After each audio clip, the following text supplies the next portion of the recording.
Hello dear students, in this video we'll learn about thermal properties of matter. In the previous video we studied about the properties of the fluid and the phenomenon associated with fluid. So first is, here we have to discuss about heat. So what is heat? Heat, it is the form of energy which produces the sensation of hotness or coldness. मतलब ये वो energy है जिस energy की वजह से कोई भी इंसान को क्या फील होता है, हॉटनेस या फिर कोल्डनेस फील होती है. अब इसकी हॉटनेस और कोल्डनेस को मेजर करने के लिए there is one degree, that is how much hotness और coldness, how to measure that hotness and coldness. For that we have temperature. So the degree of hotness and coldness of a body is basically called as temperature. Here there are basically three scales to measure the temperature.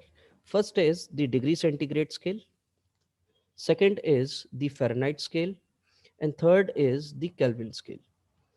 To convert Celsius into Kelvin, Fahrenheit into Kelvin, Kelvin into degree centigrade, we have one formula, that is Tc, which we had already studied in our lower classes, that is Tc upon 0, Tc minus 0 upon 100. This is equal to Tf, Tf minus Tf minus 32 upon 180 is equal to Tk minus 273.515 divided by 100. So with the help of this formula, we can convert Celsius into Kelvin, Fahrenheit into Kelvin, and Kelvin into degree centigrade. So इन तीनों में से किसी भी एक चीज़ को दूसरी चीज़ में अगर आपको कन्वर्ट करना है तो वो कन्वर्जन हम लोग ऑलरेडी कर सकते हैं. तो दिस इज अबाउट टेम्परेचर. तो अगर कहीं पर भी हमें कन्वर्जन की बात की जाएगी तो कन्वर्जन के केस में हमें यही फॉर्मूला यूज करना पड़ेगा. Next is the thermal expansion. What do we mean by thermal expansion?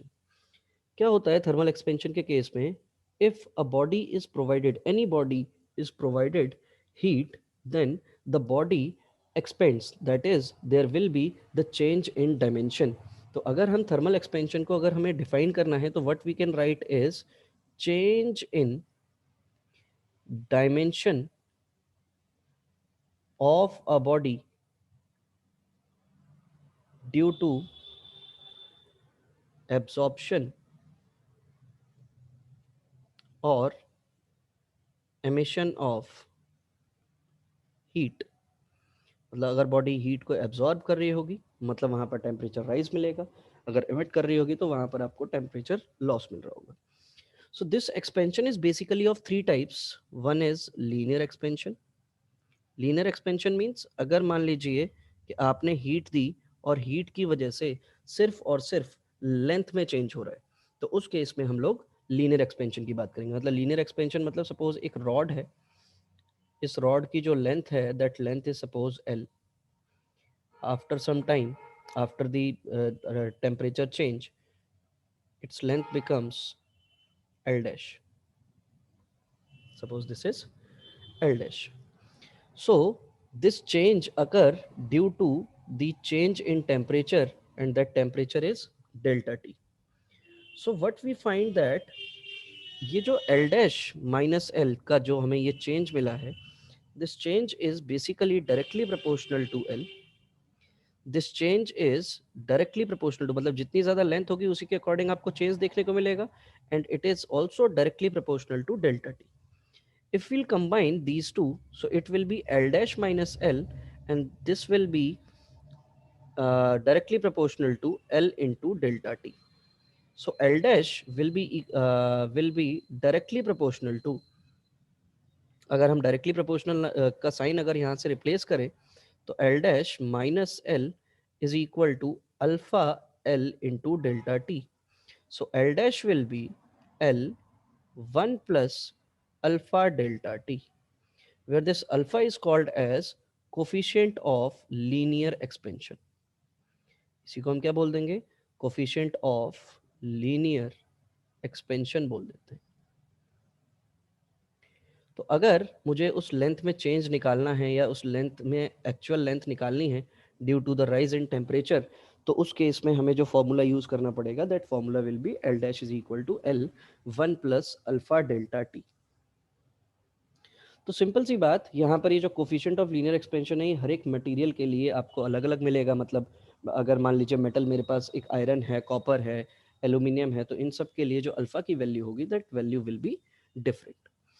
Second is superficial expansion. Superficial expansion में क्या होगा कि आपको एरिया में इंक्रीमेंट देखने को मिलेगा, और एरिया में जो इंक्रीमेंट देखने को मिलेगा, that increment will be S dash minus S, that will be directly proportional to S देखने को मिलेगा आपको। And this S dash minus S is directly proportional to delta T. मतलब मान लीजिए ये एक रेक्टेंगुलर शीट है, इसका एरिया पहले एस था, after giving the heat its area changes to S dash, मतलब आपको टेम्परेचर राइज किया आपने कितने का, डेल्टा टी का। तो उस केस में आपको S dash minus S will be directly proportional to S delta T देखने को मिलेगा।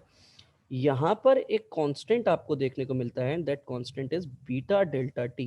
और आप समझ गए होंगे कि यहाँ पर ये जो बीटा है, this beta is coefficient of superficial expansion बोल देते हैं इसको। This is coefficient of superficial expansion, superficial expansion. ठीक।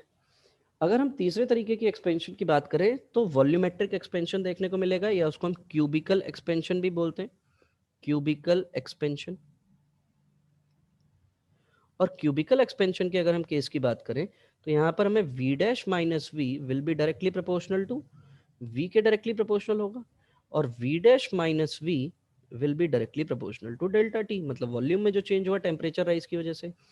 यहाँ पर भी जब हम v डैश माइनस वी को कंबाइन करते हैं, तो यहाँ पर we'll get gamma delta T, and you people know that this gamma will be coefficient of cubical expansion. So this is coefficient of cubical expansion, coefficient of cubical expansion। तो अगर मान लीजिए किसी भी बॉडी को आपने टेम्परेचर दिया, temperature देने की वजह से आपको क्या चीज़ देखने को मिली, आपको राइज देखने को मिला। किस चीज़ का राइज? आपको सीधा सीधा जो राइज देखने को मिला कि उसके लेंथ में क्या राइज हुआ, सरफेस में क्या राइज हुआ, वॉल्यूम में क्या राइज हुआ, वो राइज आइडेंटिफाई करने के लिए या फिर नए डायमेंशंस आइडेंटिफाई करने के लिए we use these formulas. So as we have three types of coefficients, that is coefficient of superficial, linear and cubical, there must be some relations between these three. And to find that relation, what we have to do is uh, we have to derive the relation. For deriving that relation, what we are going to do is, let's see its derivation. So अगर हम यहाँ पर इसके derivation की बात करें, तो derivation के केस में हमें क्या सिचुएशन देखने को मिलेगी, देखिएगा। यहाँ पर हमें जो पहला रिलेशन मिला, that is L dash is equal to L one plus alpha delta T देखने को मिला बेटा। तो अगर मैं इसकी स्क्वायरिंग कर दूं, तो स्क्वायरिंग करने से this will be L dash square l square one plus alpha delta t इसका whole square. As this alpha is having a very low value, तो यहाँ पर अगर मैं बाइनोमियल एक्सपेंशन अप्लाई करूंगा, तो ये एल डैश स्क्वायर मतलब साइड इनटू साइड, यानी कि एरिया हो जाएगा, ये हमारा ओरिजिनल एरिया था, and this will be one plus two alpha delta T. ऐसा ही रिलेशन देखने को मिलेगा, क्योंकि one plus x to the power n, इसका जो एक्सपेंशन होता है वो होता है वन प्लस एन एक्स, ऐसा आप लोगों ने देखा था। तो एस डैश जो हमें रिलेशन देखने को मिला, that is S one plus two alpha delta T, और इसको अगर मैं कंपेयर करूं अपने प्रीवियस रिलेशन से, so it will be beta delta T. So beta will be equal to two alpha के बराबर देखने को मिलेगा। सेम चीज अगर मैं क्यूब कर दूं इसी एक्सप्रेशन का, तो एल डैश क्यूब, क्यूब क्यों कर रहे हैं, क्योंकि क्यूब करने के बाद ही मुझे क्या देखने को मिलेगा, वॉल्यूम देखने को मिलेगा। So this will be V dash, this will be V, and this will be one plus three alpha delta T. यानी कि इसको अगर मैं कंपेयर करूं V dash V one plus gamma delta T से, तो गामा की जो मुझे वैल्यू मिलेगी, that will be three alpha. So alpha will be, here alpha is beta by two, and here alpha is gamma by three. तो alpha की value जो है वो beta by two and gamma by three. So this is the relation between the the coefficient of linear expansion, superficial expansion and cubical expansion में हमें ये relation देखने को मिला। तो जब हमें ये रिलेशन देखने को मिल गया तो इस रिलेशन के बाद अब हम थोड़ा सा आगे चलें। तो next is specific heat. Specific heat is the amount of heat required to raise the temperature of unit mass of the substance through 1 degree centigrade. So what is this? This is basically C. अब इसको formula कैसे बनेगा? Specific heat को हम denote करेंगे बेटा C से, and this is called the amount of heat. Heat को हम रिप्रेजेंट करते हैं Q से। Required to raise the temperature of unit mass. किसी भी चीज को यूनिट मास में कन्वर्ट करना है तो उसको डिवाइड करना पड़ेगा of the substance through 1 degree centigrade. मतलब जो चेंज होना चाहिए वो भी 1 डिग्री होना चाहिए, यानी कि उसको 1 डिग्री बनाने के लिए आपको क्या करना पड़ेगा? डेल्टा टी से डिवाइड करना पड़ेगा। And the formula will B Q is equal to mc delta t. This formula also you had studied in your lower standards. अगर हम यहाँ पर बात करें बेटा तो सबसे इंपॉर्टेंट चीज है कि this heat is used only to raise the temperature of the body. मतलब ये सिर्फ और सिर्फ टेम्परेचर में रेज के लिए एप्लीकेबल है। It is not applicable specific heat. हम किसकी बात कर रहे हैं? Specific heat. It is not applicable for the state change. मतलब ये कि अगर मान लीजिए वाटर है, ये मेरे पास एक वाटर है और यहाँ पर जो भी मेरा वाटर है ये सपोज अभी 20 डिग्री सेंटीग्रेड पर है और 20 से ये सपोज 80 डिग्री सेंटीग्रेड पर पहुँच गया, तो यहाँ पर जो भी हीट रिस्पॉन्सिबल है 20 से 80 तक लेकर जाने में, वो हीट होगी हमारी स्पेसिफिक हीट। कौन सी हीट होगी? Specific heat. लेकिन अगर कोई बोल रहा है कि वाटर जो है वो स्टीम में कन्वर्ट हो गया, तो अगर वो स्टीम में कन्वर्ट हो गया तो उसके लिए हमारे पास दूसरी तरीके की हीट होती है जिसको हम बोलते हैं बेटा latent heat. So the formula for specific heat will be Q is equal to mc delta T. Next is thermal capacity or water equivalent.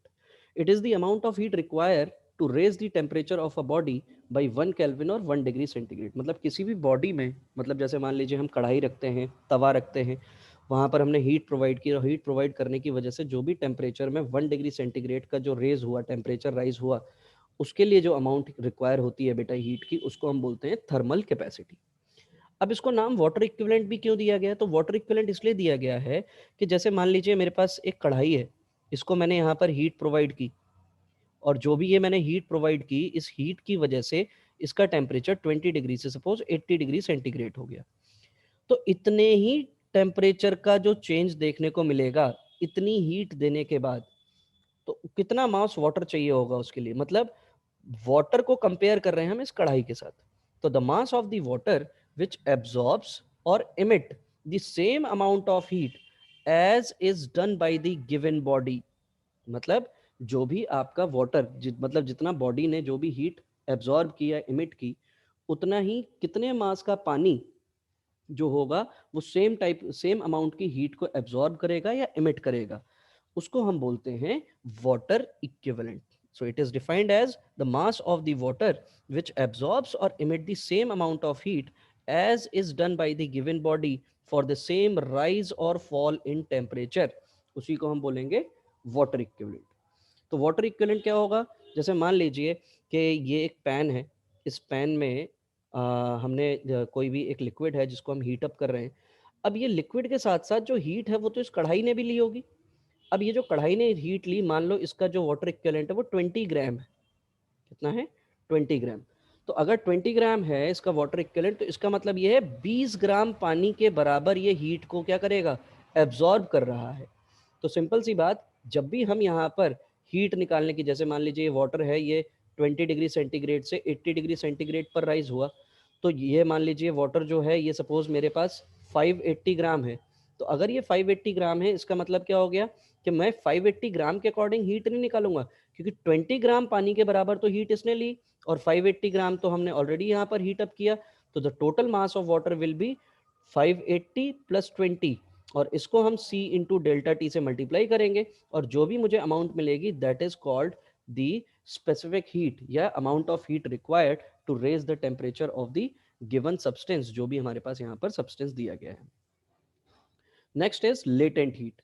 It is defined as the amount of heat required to change the unit mass of the substance completely from one state to another at constant temperature. मतलब हम सीधे सीधे क्या बोल सकते हैं, amount of heat required to change the unit mass of the substance, मतलब M से डिवाइड कर दिया जाए। यही जो फॉर्मूला निकल कर आता है, हम इसी को एल से रिप्रेजेंट करते हैं, और यही हमें क्यू इज इक्वल टू क्या देखने को मिलता है बेटा, एम एल देखने को मिलता है। ये जो हीट है, लेटेंट हीट है, it is responsible only for the state change. ये किसके लिए रिस्पॉन्सिबल है, सिर्फ और सिर्फ आपकी स्टेट चेंज के लिए ही रिस्पॉन्सिबल होगी, टेम्परेचर राइज के लिए रिस्पॉन्सिबल नहीं होगी। सो आई होप ये सारी बातें आपको समझ में आई होंगी बेटा। In the next class will study further. Thank you so much and God bless you all.